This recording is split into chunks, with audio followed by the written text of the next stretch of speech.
Hi friends, welcome back to our channel.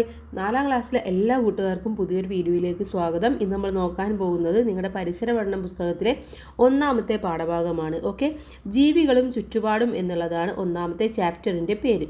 ആദ്യം Malayalam മീഡിയമാണ്, English മീഡിയവും നമ്മൾ ഉടൻ തന്നെ അപ്ലോഡ് ചെയ്യും. അതുപോലെ തന്നെ നിങ്ങൾ ഇംഗ്ലീഷും മലയാളം എല്ലാം അപ്ലോഡ് ചെയ്തിട്ടുണ്ട്. ആവശ്യമായിട്ടുള്ള കൂട്ടുകാർ പോയി കാണുക. അപ്പോൾ ഇവിടെ താഴെ നമുക്ക് 20/8/2024 ഒരു ചെറിയ ഡയറി കുറിപ്പാണ് തന്നിട്ടുള്ളത്. നമുക്കത് വായിച്ചു നോക്കാം. പരിസര നിരീക്ഷണത്തിനായി ഞങ്ങൾ ഇന്ന് തിരഞ്ഞെടുത്തത് ആമ്പൽക്കുളമാണ്. വയൽ വരമ്പിലൂടെ യാത്ര ചെയ്ത് കുളക്കരയിലെത്തി. കുളക്കരയിലെ മരത്തണലിൽ നിന്നായിരുന്നു നിരീക്ഷണം. നല്ല തെളിഞ്ഞ വെള്ളം, ആമ്പലുകൾ പൂവിട്ട് നിൽക്കുന്നു. ഏതാനും ജലസസ്യങ്ങളും പായലും മരത്തിൽ നിന്നും കൊഴിഞ്ഞു വീണ ഇലകളും മറ്റും വെള്ളത്തിൽ കാണാം. കുളക്കരയിൽ പുല്ലുകളും വള്ളിച്ചെടികളും കുറ്റിച്ചെടികളും വളർന്നു നിൽക്കുന്നു. അപ്പോൾ അതാണ് ഇവിടെ തന്നിട്ടുള്ളത്. ഓക്കെ, ഇവിടെ നോക്കൂ, ഒരു കുളക്കരയാണല്ലേ. എന്താണ്, ആമ്പലൊക്കെ ഇങ്ങനെ പൂവിട്ട് നിൽക്കുന്നുണ്ട്. അതുപോലെ തന്നെ ഒരുപാട് ജീവികൾ ചുറ്റും കാണുന്നുണ്ട്. കുളത്തിൻ്റെ ഉള്ളിലും കുളത്തിൻ്റെ പുറത്തൊക്കെ ആയിട്ട് കാണുന്നുണ്ട്. കുളക്കരയിൽ ഞാവൽ മരത്തിൽ കിളികൾ, അന്നാൻ, മരയോന്ത്, ചിലന്തി എന്നിവയും ഉറുമ്പുകൾ ഉൾപ്പെടെയുള്ള ചെറു പ്രാണികളുമുണ്ട്. കുളത്തിൽ നിറയെ മത്സ്യങ്ങളുണ്ടായിരുന്നു. അവ ഇടയ്ക്കിടെ വെള്ളത്തിനു മുകളിൽ വന്ന് വായ് പിളർക്കും. തവള, വാൽമാക്രി, ഞണ്ട്, ഒച്ച്, നീർക്കോളി, ജലപ്രാണികൾ തുടങ്ങിയവയാണ് ആമ്പൽക്കുളത്തിലെ മറ്റ് അന്തേവാസികൾ. കുളത്തിൽ ചെറുകല്ലുകളിട്ട് ഓളമുണ്ടാക്കി ഞങ്ങൾ കളിച്ചു. കുളക്കരയിലെ കുളിർമയിൽ നേരം പോയത് അറിഞ്ഞതേയില്ല. അപ്പോൾ റെയ്നയുടെ ഒരു നിരീക്ഷണ കുറിപ്പാണ് ഇവിടെ തന്നിട്ടുള്ളത്. ഇനി ഇതുമായി ബന്ധപ്പെട്ട കുറച്ച് ചോദ്യങ്ങളുണ്ട്. ഏതെല്ലാം ജീവികളെയാണ് കുളത്തിൽ കണ്ടത്? ആരൊക്കെയായിരുന്നു കുളത്തിൽ കണ്ടിട്ടുണ്ടായിരുന്നത്? മത്സ്യങ്ങളെ, തവള, വാൽമാക്രി, ഞണ്ട്, ഒച്ച്, നീർക്കോഴി, പ്രാണികൾ ഇവയൊക്കെയായിരുന്നു കുളത്തിൽ ഉണ്ടായിരുന്നത്. ഇനി മരത്തിൽ കണ്ടത് എന്തൊക്കെയായിരുന്നു? കിളികള്, അണ്ണാൻ, മരയോന്ത്, ചിലന്തി, ഉറുമ്പ്. ഇനി എല്ലാ ജീവികൾക്കും വസിക്കാൻ സ്ഥലം ആവശ്യമില്ലേ? ആവശ്യം ഉണ്ട് അല്ലേ. അപ്പോൾ അവിടെ എന്ത് എഴുതണം? ഉണ്ട് എന്ന് എഴുതി കൊടുക്കുക. ഇനി ജലത്തിൽ വസിക്കുന്ന ജീവികൾക്ക് കരയിൽ ജീവിക്കാൻ കഴിയുമോ? കഴിയില്ല. കാരണം എന്താണ്? ജലജീവികൾക്ക് കരയിലെ അന്തരീക്ഷത്തിൽ ശ്വാസം എടുക്കാൻ ബുദ്ധിമുട്ടായിരിക്കും. അതുകൊണ്ട് തന്നെ അവർക്ക് അവിടെ ജീവിക്കാൻ ബുദ്ധിമുട്ടാണ്. എന്തുകൊണ്ടാണ് മത്സ്യങ്ങൾക്ക് കരയിൽ വസിക്കാൻ കഴിയാത്തത്? അതും ഇതുതന്നെയാണ്, അവർക്ക് ശ്വസിക്കാനുള്ള ബുദ്ധിമുട്ടുള്ളത് കൊണ്ട്. നിങ്ങളുടെ ഊഹം പറയൂ. ജലത്തിൽ വസിക്കാൻ മത്സ്യത്തെ സഹായിക്കുന്ന എന്തെല്ലാം സവിശേഷതകൾ നിങ്ങൾ നിരീക്ഷിച്ചിട്ടുണ്ട്? എന്തൊക്കെയാണ്? മത്സ്യങ്ങൾക്ക് പ്രധാനമായിട്ടും അവയുടെ ശകലങ്ങൾ വഴിയാണ് വെള്ളത്തിൽ നിന്നുള്ള ഓക്സിജൻ എടുക്കാൻ സാധിക്കുന്നത്. ബലമായ വാലും കീലുകളും നീന്താൻ സഹായിക്കുന്നു. അവയുടെ അവയവങ്ങൾ ജലപ്രവാഹത്തിൽ ചെറുത്തു നിൽക്കാൻ സഹായിക്കുന്നവയാണ്. ഇതൊക്കെയാണ് ജലത്തിൽ വസിക്കാൻ മത്സ്യത്തെ സഹായിക്കുന്ന കാര്യങ്ങൾ എന്ന് പറയുന്നത്. ഇനി എന്ത് ചെയ്യണം? നിങ്ങൾ ഈ ഒരു മത്സ്യത്തിന് നല്ല ഭംഗിയായിട്ട് നിറം കൊടുക്കണം. ഇനി അടുത്തത്, മത്സ്യത്തിന്റെ ആകൃതി എങ്ങനെയുള്ളതാണ് എന്ന് ചോദിച്ചിട്ടുണ്ട്. അതിന്റെ ഉത്തരമാണിത്. മത്സ്യത്തിന്റെ ആകൃതി നീളമുള്ളതും അറ്റങ്ങളിൽ കുറുകിയതുമായതാണ്. ഇത് നടംപായ എന്ന ആകൃതിയാണ് പറയുന്നത്. ആ ഒരു ആകൃതിയെ പറയുന്ന പേര് നടംപായ എന്നുള്ളതാണ്. ഇനി ജലത്തിലൂടെയുള്ള സഞ്ചാരത്തിന് ഈ ആകൃതി എങ്ങനെ സഹായിക്കുന്നു? എങ്ങനെയാണ്? ജലപ്രവാഹത്തിന്റെ പ്രതിരോധം സൃഷ്ടിക്കാതെ അനായാസം മുന്നോട്ട് നീങ്ങാൻ ഈ ആകൃതി സഹായിക്കുന്നുണ്ട് എന്ന് മനസ്സിലാക്കി വെക്കുക. ഇനി അടുത്തതായിട്ട് ഇവിടെ വഞ്ചികൾ, 2 വഞ്ചികൾ, വ്യത്യസ്ത തരത്തിലുള്ള വഞ്ചികളാണ് തന്നിട്ടുള്ളത്. ഇതിലെ ഏറ്റവും അനുയോജ്യമായിട്ടുള്ള വഞ്ചി എന്ന് പറയുന്നത് ഏതാണ്? വട്ടം വണ്ണമുള്ള വഞ്ചിയിലാണ് ജലത്തിലൂടെ സഞ്ചരിക്കാൻ കൂടുതൽ അനുയോജ്യമായിട്ടുള്ളത്. ഇനി മത്സ്യങ്ങൾ സഞ്ചരിക്കുന്നത് നിങ്ങൾ ശ്രദ്ധിച്ചിട്ടുണ്ടോ? അവരുടെ സഞ്ചാര ദിശ മാറ്റുന്നത് എങ്ങനെയാണ്? അവയുടെ ചെതുമ്പലുകൾ എങ്ങനെയാണ് ക്രമീകരിച്ചിരിക്കുന്നത്? മത്സ്യങ്ങൾക്ക് ശ്വസിക്കാൻ സഹായകമായ ശരീരഭാഗം ഏതാണ്? ഏത് ഭാഗമാണ്? അവിടെ ചെകിളപ്പൂക്കൾ വഴിയാണ് അവർ ശ്വസിക്കുന്നത്. അത് ഇവിടെ തന്നിട്ടുണ്ട്. ശരീരത്തിന്റെ ആകൃതി, ചിറകുകൾ, വാൽച്ചിറക്, ചെതുമ്പലുകളുടെ ക്രമീകരണം, വഴുവഴുപ്പ് എന്നിവ ജലത്തിലൂടെ സഞ്ചരിക്കുന്നതിന് മത്സ്യങ്ങളെ സഹായിക്കുന്നു. ചെകിളപ്പൂക്കളുടെ സഹായത്തോടെയാണ് മത്സ്യങ്ങളെ ശ്വസിക്കുന്നത്. ഓക്കെ, ഇനി മത്സ്യങ്ങളുടെ വിവിധ സവിശേഷതകൾ മനസ്സിലാക്കിയല്ലോ. ഇനി സവിശേഷതയുള്ള ചില സസ്യങ്ങളെ പരിചയപ്പെടാം. ഏതാണ്? ഇവിടെ നോക്കൂ, ഈ 2 ചിത്രത്തിലുള്ളത് നിങ്ങൾ ചിലപ്പോൾ കണ്ടിട്ടുണ്ടാവാം, അല്ലെങ്കിൽ കണ്ടിട്ടുണ്ടാവില്ല. ഈ സസ്യത്തിന്റെ പ്രത്യേകത എന്തൊക്കെയാണെന്നാണ് ചോദിച്ചിട്ടുള്ളത്. പ്രധാനമായിട്ടും ഈ സസ്യങ്ങൾ കാണുന്നത് മരുഭൂമിയിൽ അല്ലെങ്കിൽ വരണ്ട പ്രദേശങ്ങളിലാണ്. വെള്ളം കിട്ടാത്ത അല്ലെങ്കിൽ വെള്ളം കുറവ് കിട്ടുന്ന പ്രദേശങ്ങളിലാണ്. മരുഭൂമിയിലെ സസ്യങ്ങൾ അല്ലെങ്കിൽ മരുരൂഹങ്ങൾ. മരുഭൂമിയിലെ സസ്യങ്ങൾ ഇലയില്ലാത്തതോ ചെറിയ ഇലകളുള്ളതോ മുള്ളുകളുള്ളതോ ആകാം. അവയുടെ തണ്ടുകൾ കനമുള്ളവയും പച്ച നിറമുള്ളവയും ജലം സംഭരിച്ചു വെക്കാൻ കഴിയുന്നവയുമാണ്. തണ്ടുകളിൽ മെഴുകുപോലെയുള്ള ഒരു ആവരണമുണ്ട്. ഈ ആവരണം ജലനഷ്ടം തടയാൻ അവയെ സഹായിക്കുന്നു. മണ്ണിലേക്ക് വളരെയധികം താഴ്ന്നിറങ്ങാൻ കഴിവുള്ള അവയുടെ വേരുകൾ ആഴത്തിൽ നിന്നുപോലും ജലം വലിച്ചെടുക്കും. മരുഭൂമിയിലെ സസ്യങ്ങൾ മരുരൂഹങ്ങൾ എന്നാണ് അറിയപ്പെടുന്നത്. മേൽ സൂചിപ്പിച്ച സവിശേഷതകളെല്ലാം മരുഭൂമിയിൽ വസിക്കുന്നതിന് അവയെ പ്രാപ്തമാക്കുകയാണ് ചെയ്യുന്നത്. കാരണം മരുഭൂമിയിൽ എന്താണ്, എപ്പോഴും വെള്ളം കിട്ടില്ല. അപ്പോൾ അവർക്ക് വെള്ളം സംഭരിച്ചു വെക്കാനുള്ള കപ്പാസിറ്റി ഉണ്ടായിരിക്കണം, എങ്കിൽ മാത്രമേ അവർക്ക് അവിടെ ജീവിക്കാൻ സാധിക്കുകയുള്ളൂ. ഇനി എന്താണ് അനുകൂലനം അല്ലെങ്കിൽ അഡാപ്റ്റേഷൻ എന്ന് പറഞ്ഞു കഴിഞ്ഞാൽ, സസ്യങ്ങൾക്കും ജന്തുക്കൾക്കും അവ ജീവിക്കുന്ന ചുറ്റുപാടിന് അനുയോജ്യമായ ശാരീരിക സവിശേഷതകളുണ്ട്. ഒരു ജീവിക്ക് അതിൻ്റെ വാസസ്ഥലത്ത് ജീവിക്കുന്നതിന് സഹായകമായ ശാരീരിക സവിശേഷതയാണ് അനുകൂലനം എന്ന് പറയുന്നത്.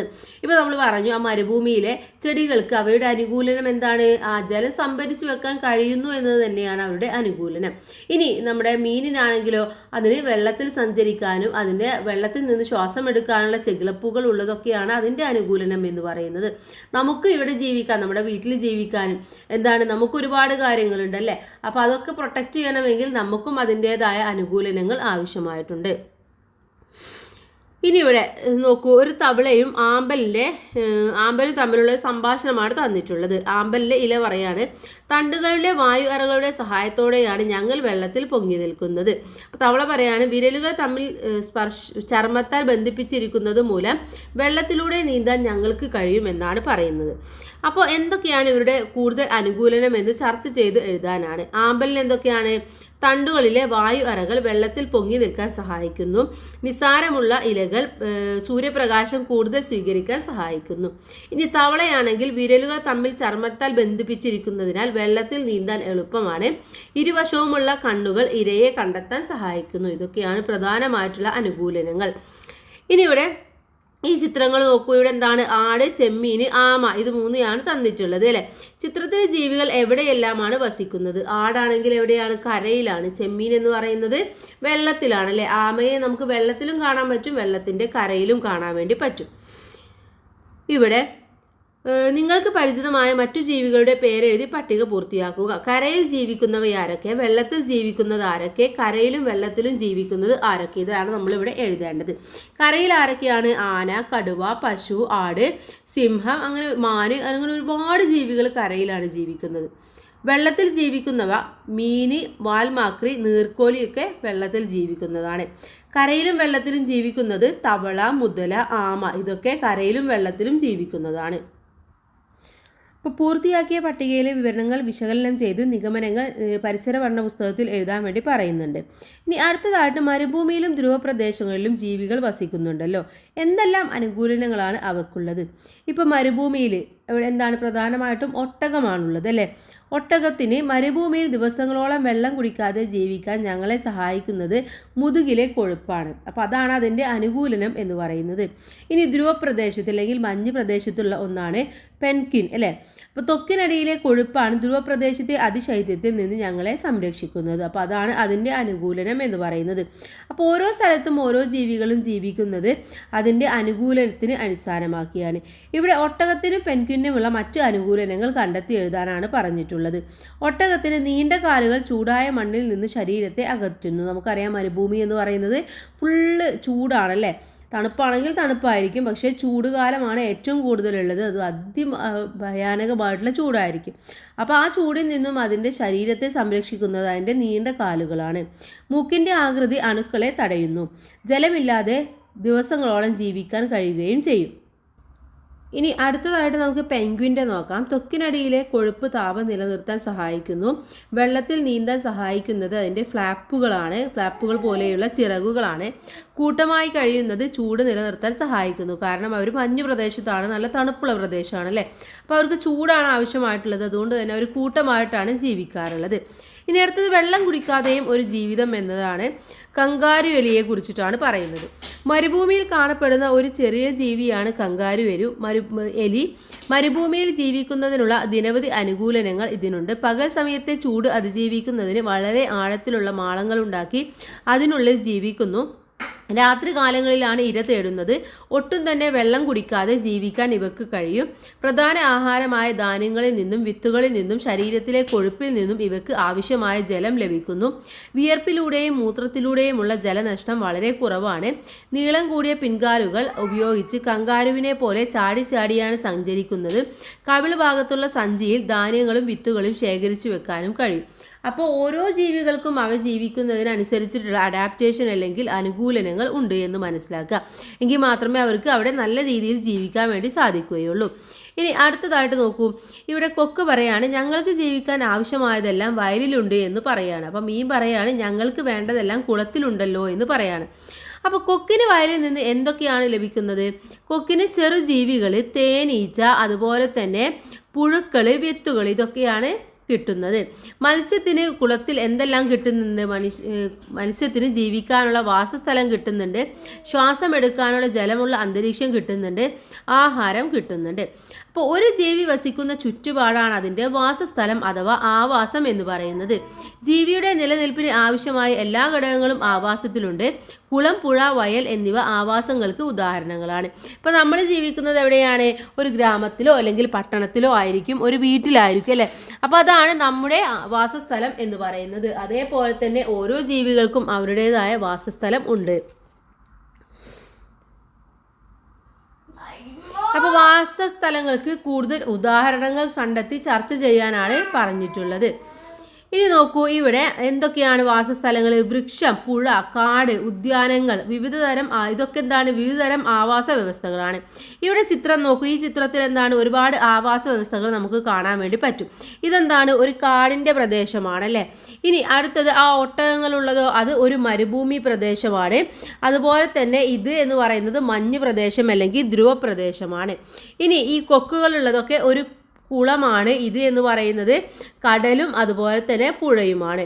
അപ്പോൾ ഓരോരുത്തർക്കും അല്ലെങ്കിൽ ഒരുപാട് ആവാസ വ്യവസ്ഥകൾ നമുക്ക് ചുറ്റും നിലനിൽക്കുന്നുണ്ടെന്ന് നമ്മൾ മനസ്സിലാക്കി വെക്കുക. ഇനി വയൽ ഒരു ആവാസമാണല്ലോ.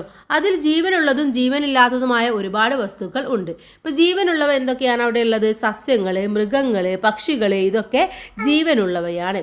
ഇനി ജീവനില്ലാത്തവ എന്ന് പറയുന്നത് മണ്ണ്, വെള്ളം, കല്ല്, ഇതൊക്കെ ജീവനില്ലാത്ത വസ്തുക്കളാണ്. പ്രകൃതിദത്തമായ ആവാസങ്ങളും മനുഷ്യനിർമ്മിതമായ ആവാസങ്ങളും ഉണ്ട്. വനം പ്രകൃതിദത്തമായ ആവാസത്തിന് ഉദാഹരണമാണ്. കാരണം എന്താണ്? അത് പ്രകൃതിയാൽ ഉണ്ടായതാണ് വനം അല്ലെങ്കിൽ കാട് എന്ന് പറയുന്നത്. ആരെങ്കിലും ഉണ്ടാക്കിയതാണോ? അല്ല. ഇനി നമ്മുടെ സ്കൂളിലെ ഉദ്യാനം എന്താണ്? അത് നിങ്ങളും നിങ്ങളുടെ അധ്യാപകരും കൂടി ഉണ്ടാക്കിയതാണ്. അതുകൊണ്ട് തന്നെ അത് മനുഷ്യനിർമ്മിതമായിട്ടുള്ള ഒരു ആവാസമാണെന്ന് പറയാൻ വേണ്ടി സാധിക്കും. ഇനി ഇവിടെ നോക്കൂ, പ്രകൃതിദത്തമായ ആവാസങ്ങൾക്കും മനുഷ്യനിർമ്മിത ആവാസങ്ങൾക്കും ഉദാഹരണം എഴുതാനാണ്. പ്രകൃതിദത്ത ആവാസം എന്ന് പറയുന്നത് വനം, വയൽ, കുളം, ഇതൊക്കെ പ്രകൃതിയാൽ ഉണ്ടായതാണ്. മനുഷ്യനിർമ്മിതമായിട്ടുള്ളത് ഉദ്യാനം, ഫാം, കൃഷിയിടങ്ങൾ. ഇനി ഒരു ആവാസത്തിൽ ജീവനുള്ളതും ജീവനില്ലാത്തതുമായ നിരവധി ഘടകങ്ങളുണ്ട്. സസ്യങ്ങൾ, ജന്തുക്കൾ, സൂക്ഷ്മജീവികൾ എന്നിവ ജീവനുള്ള ഘടകങ്ങൾക്ക് ഉദാഹരണങ്ങളാണ്. മണ്ണ്, വായു, ജലം, സൂര്യപ്രകാശം തുടങ്ങിയവയാണ് ജീവനില്ലാത്ത ഘടകങ്ങളിൽ പ്രധാനപ്പെട്ടവ. ഇനി അടുത്തത് വായു, ജലം, മണ്ണ്, സൂര്യപ്രകാശം തുടങ്ങിയ ജീവനില്ലാത്ത ഘടകങ്ങളെ ജീവികൾ ആശ്രയിക്കുന്നില്ലേ? ഇതുപോലെ ജീവികൾ പരസ്പരം ആശ്രയിക്കുന്നുണ്ട്. ഒരു പ്രദേശത്ത് ജീവനുള്ള ഘടകങ്ങളും ജീവനില്ലാത്ത ഘടകങ്ങളും പരസ്പരാശ്രയത്വത്തിൽ നിലനിൽക്കുന്നു. ചിത്രം നോക്കൂ. ഇവിടെ എന്താണ് കൂട്ടുകാരെ? സൂര്യപ്രകാശം നേരിട്ടിട്ട് എവിടെയാണ്? നേരിട്ട് ഒന്നുകിൽ പുല്ലിലേക്ക് അല്ലേ, പുല്ലിൽ നിന്നും അത് നേരെ ഈ ഒരു കുളത്തിലെ ആവാസ വ്യവസ്ഥയിലെ ജീവികൾ കഴിക്കുന്നതായിട്ട് കാണാം. ഇനി അതല്ലെങ്കിൽ സൂര്യപ്രകാശം ഈ പുൽച്ചാടിയിലേക്ക് എത്തുന്നു. തവള പുൽച്ചാടിയെ കഴിക്കുന്നു, പാമ്പ് തവളയെ കഴിക്കുന്നു, കഴുകൻ പാമ്പിനെ കഴിക്കുന്നു. ഇങ്ങനെ ഇതൊരു സർക്കിളായിട്ടാണ് പോകുന്നത്. ഓക്കെ. ഇനി എന്താണ് ആവാസ വ്യവസ്ഥ അല്ലെങ്കിൽ എക്കോസിസ്റ്റം എന്ന് പറയുന്നത്? ജീവനുള്ള ഘടകങ്ങളും ജീവനില്ലാത്ത ഘടകങ്ങളും പരസ്പരാശ്രയത്വത്തിൽ കഴിയുന്ന ചുറ്റുപാടാണ് ആവാസ വ്യവസ്ഥ. വൃക്ഷം, വയൽ, കുളം, അരുവി, കുന്ന്, കാവ് തുടങ്ങിയവ ചെറിയ ആവാസ വ്യവസ്ഥകളാണ്. വനം, പുൽമേട്, മരുഭൂമി, കടൽ, ധ്രുവപ്രദേശം തുടങ്ങിയവ വലിയ ആവാസ വ്യവസ്ഥകളാണ്. ഇനി ഒരു ആവാസ വ്യവസ്ഥയിലെ പരസ്പരാശ്രയത്വം എങ്ങനെയാണ് ജീവനുള്ള ഘടകങ്ങളും ജീവനില്ലാത്ത ഘടകങ്ങളും തമ്മിൽ പരസ്പരം ബന്ധപ്പെട്ട് കിടക്കുന്നത് തന്നെയാണ്. ഇനി ആവാസ വ്യവസ്ഥകളുടെ നാശം. ഇന്നെന്താണ്? ഒരുപാട് ആവാസ വ്യവസ്ഥകൾ നശിച്ചു കൊണ്ടിരിക്കുകയാണ്. ഇവിടെ കുന്ന് പറയുന്ന ഒരു കാര്യമാണ് ഇവിടെ കൊടുത്തിട്ടുള്ളത്. നമ്മുടെ നാട്ടിൽ പലയിടത്തും ഞങ്ങളെ കാണാം. കുന്ന് കയറാത്തവരായി ആരെങ്കിലും ഉണ്ടോ? മണ്ണിര മുതൽ കുറുനരി വരെ എത്ര ജീവികൾക്കാണ് ഞങ്ങൾ വാസസ്ഥലം ഒരുക്കുന്നത്. കൂടാതെ വൈവിധ്യമാർന്ന സസ്യങ്ങൾക്കും ഞങ്ങൾ മഴവെള്ളം സംഭരിച്ചു വെക്കുന്നു. പിന്നീട് കിണറുകളിലേക്കും അരുവികളിലേക്കും വയലുകളിലേക്കും ഞങ്ങൾ ആ വെള്ളം നൽകുന്നു. കാറ്റിനെ നിയന്ത്രിക്കാനും ചൂട് കുറക്കാനും ഞങ്ങൾക്ക് കഴിയും. കണ്ടില്ലേ, ഞങ്ങൾ ഇന്ന് വലിയ പ്രതിസന്ധിയിലാണ്. ഞങ്ങളുടെ പ്രാധാന്യം മനുഷ്യർ തിരിച്ചറിയുന്നുണ്ടോ? ഇവിടെ നോക്കി, ഇത്രയും ഗുണങ്ങളുള്ള ഒന്നാണ് കുന്ന് എന്ന് പറയുന്നത്. എന്നിട്ട് എന്താണ് മനുഷ്യൻ ചെയ്യുന്നത്? കുന്നിനെ ഇടിച്ചു നിരപ്പാക്കുകയാണ് ചെയ്യുന്നത്, അല്ലേ? അപ്പോൾ അവിടെയുള്ള ആവാസ വ്യവസ്ഥകളൊക്കെ നശിച്ചു പോകും. അതുപോലെ ചൂട് കൂടാനും കാറ്റ് കൂടാനും ഒക്കെ സാധ്യതയുണ്ട്, വെള്ളം കുറയാനും. ഇതൊക്കെ കാരണം എന്ന് പറയുന്നത് ഇത്തരത്തിലുള്ള പ്രകൃതിദത്തമായിട്ടുള്ള ആവാസ വ്യവസ്ഥകളെ നമ്മൾ ഇല്ലാതാക്കുന്നത് തന്നെയാണ്. ഇനി കുന്നിൻ്റെ ആത്മകഥം വായിച്ചല്ലോ. കുന്നുകൾ ഇല്ലാതാകുന്നത് കൊണ്ട് എന്തെല്ലാമാണ് ദോഷങ്ങൾ ഉള്ളത്? എന്തൊക്കെയാണ്? ഒരുപാട് ദോഷങ്ങൾ നമ്മളതിൽ പറഞ്ഞു, അല്ലേ? ചൂട് കൂടാൻ കാരണമാകുന്നു, വെള്ളം സംഭരിച്ചു വെക്കാൻ പറ്റില്ല, കാറ്റ് കൂടുതലാകും, അതുപോലെ ഒരുപാട് ആവാസ വ്യവസ്ഥയിൽ ഒരുപാട് ജീവികൾക്ക് ആവാസ വ്യവസ്ഥ ഇല്ലാതാകുന്ന സംഭവമൊക്കെ ഉണ്ട്. ഇനി ആവാസ വ്യവസ്ഥയെ ദോഷകരമായി ബാധിക്കുന്ന മനുഷ്യ ഇടപെടലുകൾ എന്തെല്ലാമാണെന്ന് ചർച്ച ചെയ്യുക. എന്തൊക്കെയാണ്? കുന്നിടിക്കൽ, കീടനാശിനികളുടെ അമിതോപയോഗം, വ്യാവസായിക മലിനീകരണം, കാടുകൾ നശിപ്പിക്കുന്നത്, പ്ലാസ്റ്റിക് ഉപയോഗം, വയലുകൾ നികത്തുന്നത്. ഇതൊക്കെ പ്രധാനമായിട്ടുള്ള മനുഷ്യൻ്റെ ഇടപെടലുകൾ തന്നെയാണ്. ഇനി അടുത്തതായിട്ട് നമ്മൾ മലിനീകരണം എന്താണെന്നാണ് അടുത്ത ടോപ്പിക്കായിട്ട് നോക്കാൻ വേണ്ടി പോകുന്നത്. മണ്ണിരയെ നമ്മൾ കർഷക മിത്രം എന്നാണ് വിളിക്കാറ്. അപ്പോൾ ഇപ്പോൾ മലിനീകരണം കാരണം മണ്ണിൽ ജീവിക്കാൻ പറ്റാതെ വന്നിരിക്കുകയാണെന്നാണ് മണ്ണിര പറയുന്നത്. അപ്പം നമ്മുടെ വീട്ടിലും പരിസരത്തും ഒക്കെ ഒരുപാട് മാലിന്യങ്ങൾ കാണുന്നുണ്ട്, അല്ലേ? അപ്പോൾ പ്രധാനമായിട്ടും ഈ മാലിന്യങ്ങൾ തന്നെയാണ് ഇത്തരത്തിലുള്ള ജീവികളെ ജീവിക്കാൻ പറ്റാത്ത അവസ്ഥയിലേക്ക് എത്തിക്കുന്നത്. നിങ്ങളുടെ സ്കൂളിലെ മാലിന്യ നിർമ്മാർജ്ജനം എങ്ങനെയാണെന്ന് കണ്ടെത്തി ഒരു റിപ്പോർട്ട് തയ്യാറാക്കാൻ വേണ്ടി പറയുന്നുണ്ട്.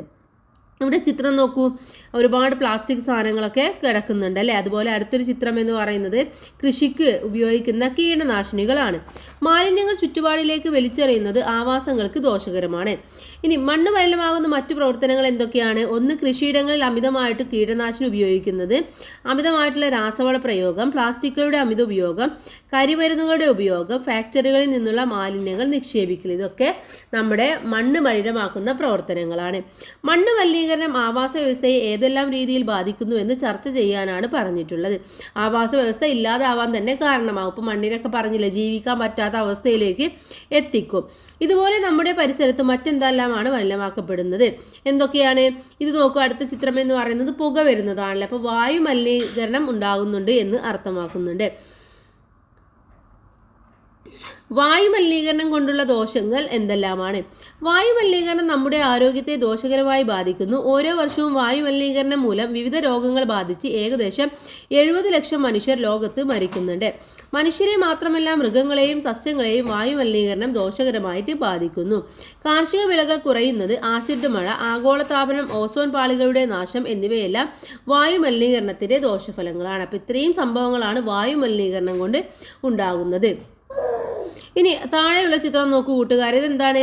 ഒന്ന് നമ്മുടെ ചെറിയൊരു കപ്പൽ പോലെയാണ്, അല്ലേ? മറ്റൊന്ന് ജലത്തിലേക്ക് മലിനജലം ഒഴുക്കിവിടുന്നതാണ്. ജലം മലിനമാകുന്ന സാഹചര്യങ്ങൾ എന്തെല്ലാമാണ്? ഇത്തരം സാഹചര്യങ്ങൾ തന്നെയാണ് പ്രധാനമായിട്ടും ഉള്ളത്.